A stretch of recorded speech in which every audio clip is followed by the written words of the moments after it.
Welcome back, America. I've got a real treat for you for our next block.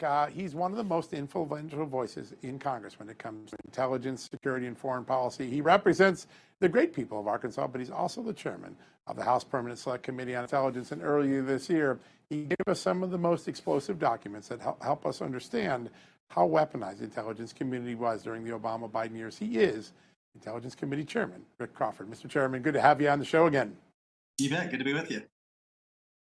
All right, you're working on, I think, some of the most fundamental changes that we're going to witness in America. One of those is reforming our counterintelligence evidence so we're not abusing Americans, but actually focused on the real threats like terrorists and foreign spies.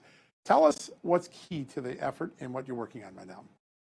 Well, I think we have to sort of reposture. We've been in this sort of post-Cold War, pre-9/11 type of posture. And what we know is that our adversaries are very aggressive and are outpacing us with counterintelligence threats and stealing our secrets. They're taking advantage of our open society. And what we know is that we just need to adopt, in my opinion, a whole of government approach across the enterprise of the IC and law enforcement. We bring that together, and we think we can achieve a much better, more robust effort on counterintelligence. And here's what I would say is that Kash Patel and company, the FBI, have done a tremendous job, and particularly lately, apprehending some pretty bad actors. As we've seen, some of these things have materialized. For example, the threats with regard to Michigan military base, where you had some Chinese property owners adjacent to a military installation. We saw another issue where the U.S. Secret Service intercepted at the an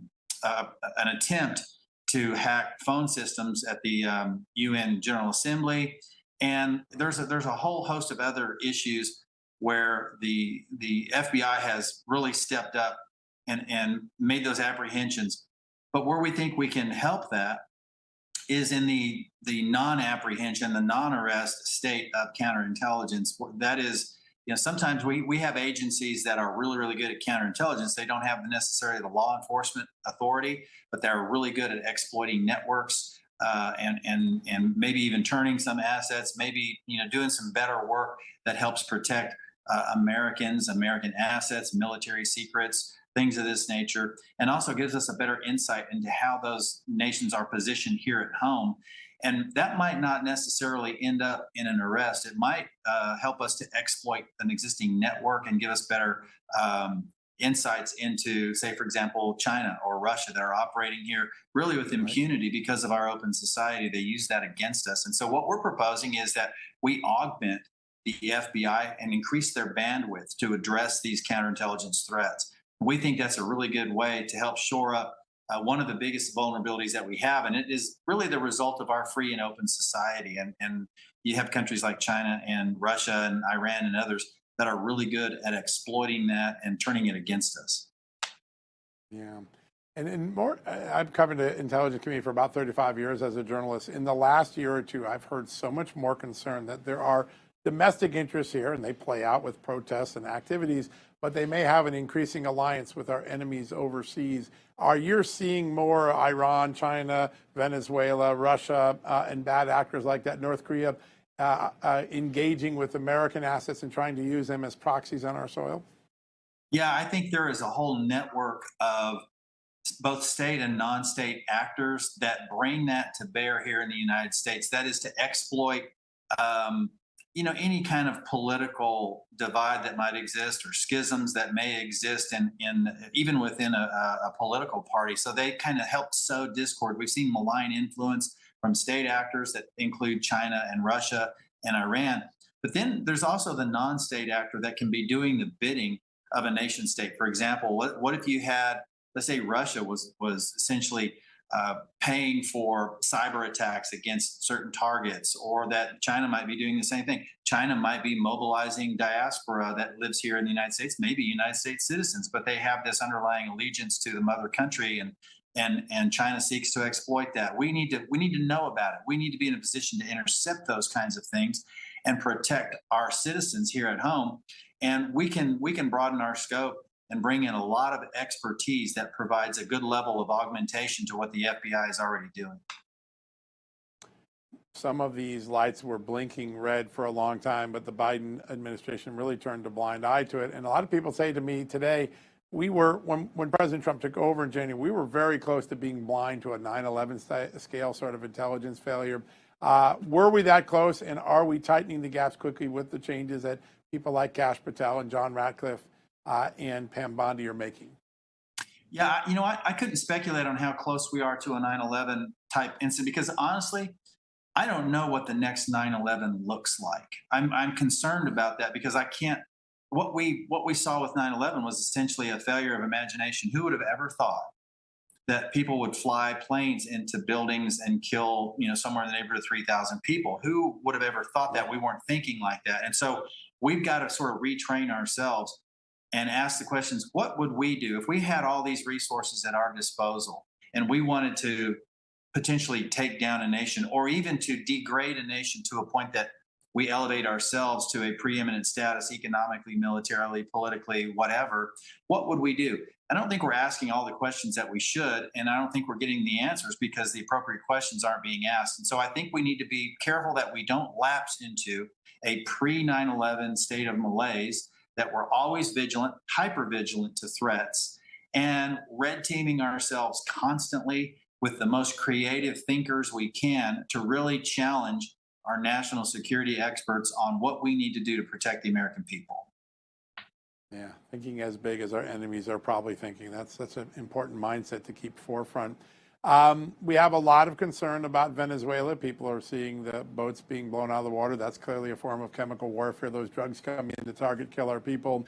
But there's also worry that, well, maybe the United States might strike in Venezuela, seek regime change. What do you think is going on, and what would be the optimum outcome for America with Venezuela, given all of our security concerns there?